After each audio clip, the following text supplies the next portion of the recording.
Hello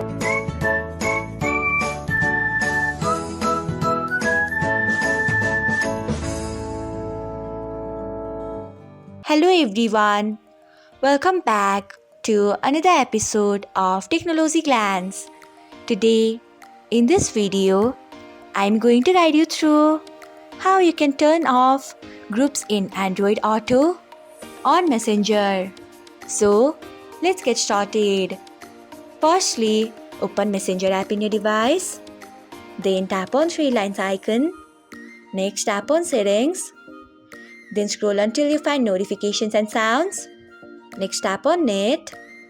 Then you can see the option of groups in Android Auto. At the top, turn off it by tapping on it.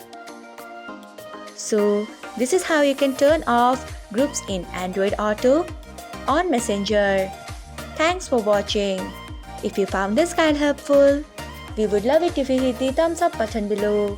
We upload great new tech tutorials like this one every day.